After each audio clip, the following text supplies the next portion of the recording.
Hi friends, welcome to ARK Vasanthi கிரியேட்டர்ஸ்லேருந்து அனந்தலட்சுமி பேசுகிறேன்.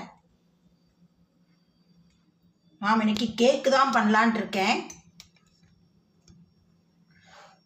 அதுக்கு இந்த எல்லாமே இந்த கப்பு தான் மெஷர்மெண்ட் அளவு. இந்த கப்பால் 1.5 கப் ரவை எடுத்துகிட்டு இருக்கேன். வறுத்த ரவை வறுக்காத ரவை எது வேணால் எடுத்துக்கலாம். நான் வறுத்த ரவை எடுத்துகிட்டு இருக்கேன். 1.5 கப் அளவு. இதுக்கு 1/2 கப் தயிர் விட்டுக்கலாம். மிக்ஸி ஜாரில் இந்த ரவையை போட்டுடலாம்.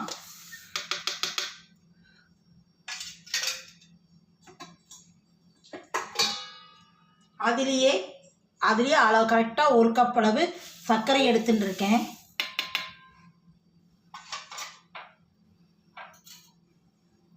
இது காய்ச்சி ஆறின பால். இதில் 1.5 கிண்ணம் விடணும். இந்த கிண்ணம் எது எடுத்தாலும் இந்த கப்பால் 1.5 கப்பு கணக்கு. நாம் இப்போதைக்கு ஒரு 3/4 கப் விட்டு இதை அரைச்சின்னு வந்துடுவோம். 2 ஏலக்காயும் போட்டு அரைச்சிக்கலாம். இல்லாட்டி வெண்ணிலா எசன்ஸ் விட்டுக்கலாம். இதை முதல்ல அரைச்சின்னு காட்டுறேன். இன்னும் கொஞ்சம் பால் விட்டுக்கலாம். 1 கப் விட்டுருக்கேன். நான் 1/2 கப் விட்டுக்கிறேன்.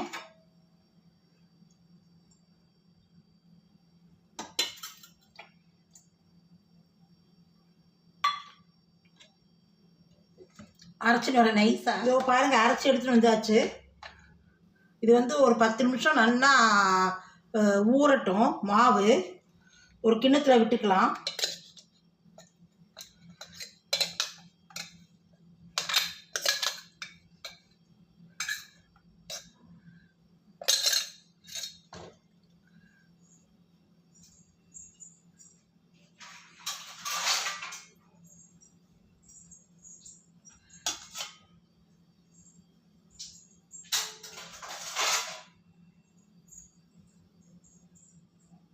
ஒரு 10 நிமிஷத்துக்கு அப்படியே நல்லா ஊறட்டும்.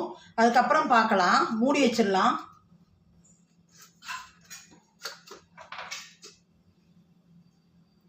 அதுக்குள்ள அந்த குக்கர் தான் பண்ண போகிறேன். நான் என்கிட்ட குக்கர் தான் இருக்கு. நான் குக்கர் தான் பண்ண போகிறேன். இதை நம்ம ஒரு 10 நிமிஷம் ப்ரீ ஹீட் பண்ணி வச்சுக்கலாம். ப்ரீ ஹீட் பண்ணிவிட்டு அதுக்கப்புறம் நம்ம அதை கேக் அதில் இந்த இது என்கிட்ட கேக் டின்ல இதை பாத்திரம் நல்லா இதாக இருக்கும். இந்த பாத்திரத்தில் எண்ணெயை தடவி காட்டுறது. எண்ணெயை தடவி வச்சு இதில் விட்டு இதை மாவு வச்சு வைக்கலாம். கேக் மாவை தான் எண்ணெயை தடவி காட்டுறேன். நீங்கள் ஆயில் விட்டுக்கலாம். நீங்கள் கடலை எண்ணெயோ இது விடக்கூடாது. ஒன்றா நெய் நல்லா வெண்ணெயை உருக்கிட்டு விட்டுக்கலாம். இல்லைன்னா ரீஃபைண்ட் ஆயில் விட்டுக்கலாம். நான் ரீஃபைண்ட் ஆயில் தான் விட போகிறேன்.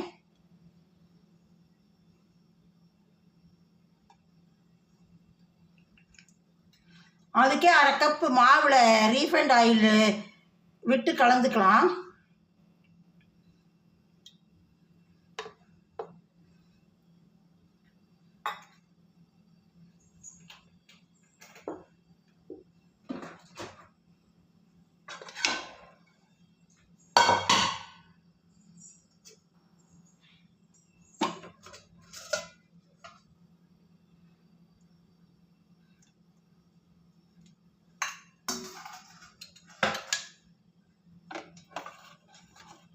இது ரவை இருக்கிறனால மாவு நமக்கு டக்குன்னு கெட்டி ஆகிடும். நான் கோதுமை மாவோ இல்லை மைதா மாவோ எதுவுமே இது பண்ணல.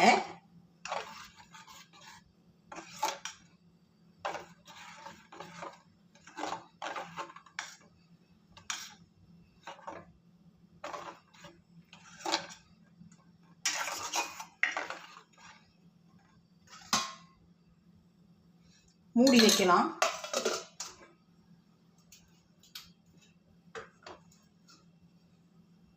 நான் அதை குக்கரை ப்ரீ ஹீட் பண்ணிட்டு வைக்கும்போது காட்டுறேன். இப்போ பாருங்கள், குக்கரில் நான் உப்பு கொட்டிக்கிறேன். கல் உப்பு.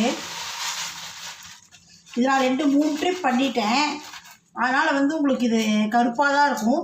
இது ஒன்றும் தப்பு இல்லை. நீங்கள் எடுத்து வச்சுட்டுலாம். திருப்பி இதை எடுத்து வச்சுட்டுலாம். பண்ணும்போதெல்லாம் யூஸ் பண்ணிக்கலாம்.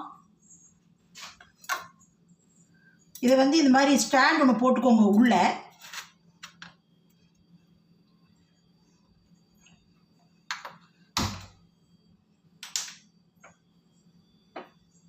மீடியம் ஃப்ளேமில் வச்சு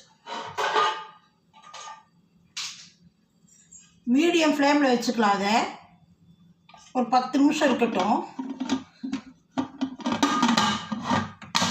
இதுக்கு வந்து நம்ம கேஸ்கட் போட வேண்டாம். அங்கே பாருங்க, கேஸ்கட் போட வேண்டாம்.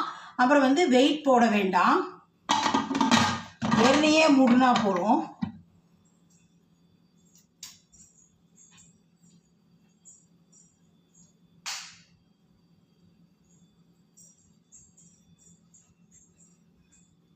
பத்து நிமிஷம் இருக்கட்டும். காட்டு நான் பாருங்க, இந்த மாதிரி எண்ணெயை இதுக்கு ஃபுல்லாக நான் எண்ணெயை தடவி வச்சுருக்கேன். இந்த பாத்திரத்துக்கு இதில் வந்து இப்படி கோதுமை மாவை இப்படியே சுற்றி இப்படி பண்ணேன்னா அது அப்படியே எண்ணெயில் ஒட்டிக்கும், டஸ்ட் ஆகிடும் கோதுமை மாவு. நான் அப்படியே பாருங்கள், அப்படியே சுற்றி வந்தாலும் அப்படியே வந்துடும் ஃபுல்லாக. இதை கீழே போட்டுற வேண்டிய இது வேண்டாம்.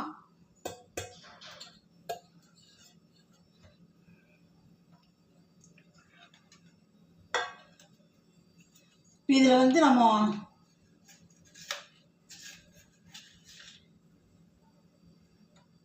அரை ஸ்பூன் பேக்கிங் சோடா போட்டுக்கலாம் மாவில்.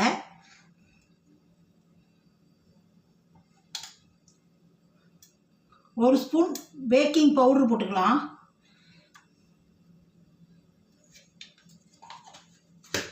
பேக்கிங் பவுடர் இல்லாட்டி பரவாயில்ல, நீங்கள் பேக்கிங் சோடா போட்டுக்கலாம். ஒரு 2 ஸ்பூன் ஏலக்காய் போட்டுக்கலாம். ஏலக்காய் பொடி,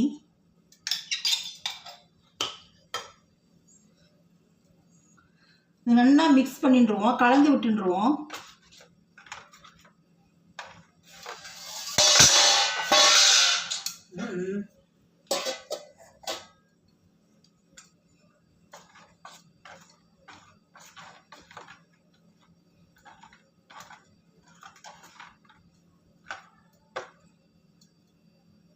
இப்போ இந்த மாவு இதில் விட்டுருவோம்.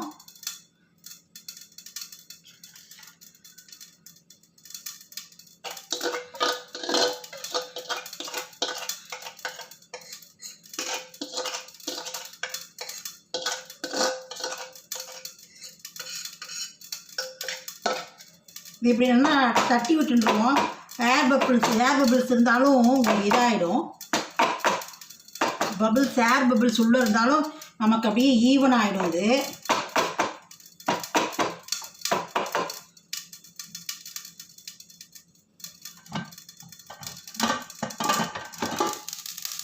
பாருங்க, இது 10 நிமிஷம் நல்லா வச்சுட்டோம்.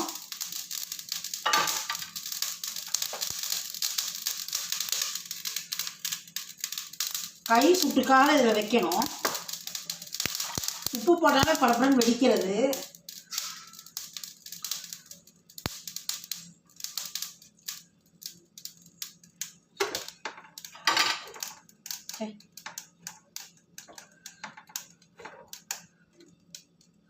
இப்போ வந்து இதை உள்ளே வச்சாச்சு.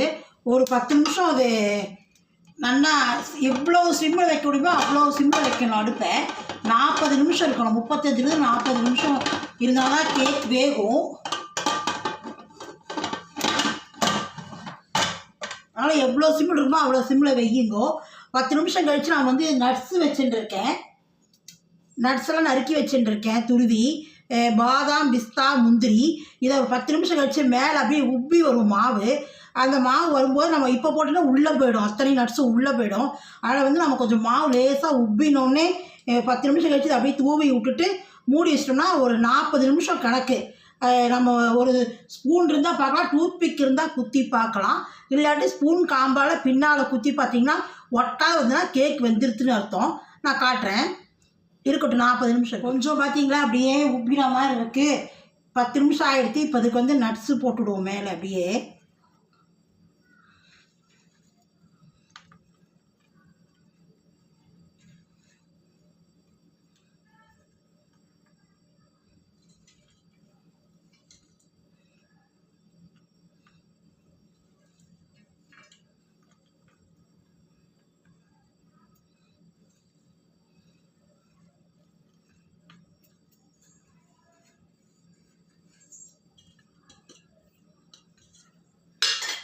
இப்போ 35 நிமிஷம் வச்சிடலாம்.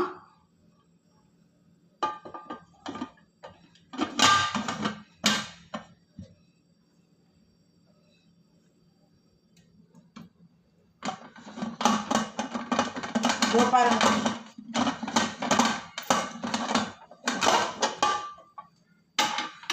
நாற்பது நிமிஷம் ஆயிடுத்து. இதை அந்த கொஞ்சம் சாயும் போது கிண்ணம் இதாகிடுறதால இதெல்லாம் தீஞ்சு போச்சு.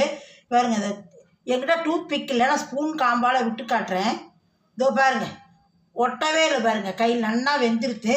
ஒரு 10 நிமிஷம் ரூம் டெம்பரேச்சர் வரட்டும், நான் எடுத்து தட்டில் கொட்டி காட்டுறேன் கேக்கு. அப்புறம் காட்டுறேன், ஒரு 10 நிமிஷம் கழிச்சு காட்டுறேன்.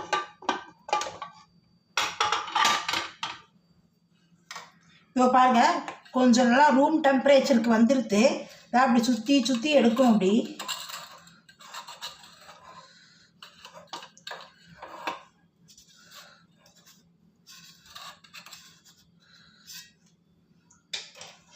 இப்போ ஒரு தட்டை வச்சுட்டு இது இப்படியே கமுத்து. பார்த்தீங்க, கமுத்தாலே விழுந்துருது பாருங்க, தட்டை கூட வேண்டாம், அப்படியே விழுந்துருது. இன்னொரு தட்டு போட்டு எடுத்துடலாம்.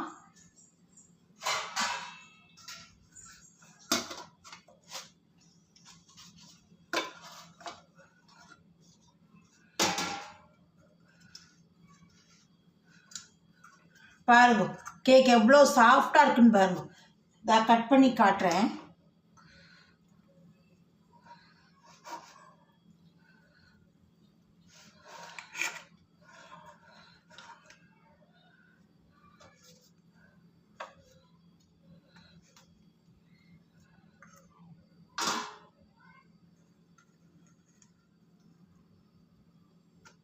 இதோ பாருங்க, எவ்வளோ சாஃப்டாக வந்திருக்குன்னு பாருங்க.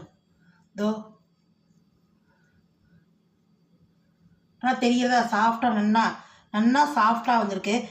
வீடியோ பார்க்குறதுக்கு முன்னாடி லைக் பண்ணுங்கோ, பிடிச்சிருந்தா லைக் பண்ணுங்கோ, சப்ஸ்கிரைப் பண்ணிட்டு பாருங்கோ புதுசாக பார்க்குறோம். அப்போ தான் நாங்கள் போடுற வீடியோ உங்களுக்கு உடனுக்குடனே கிடைக்கும், எங்களுக்கு ஒரு மோட்டிவேஷனாக இருக்கும்.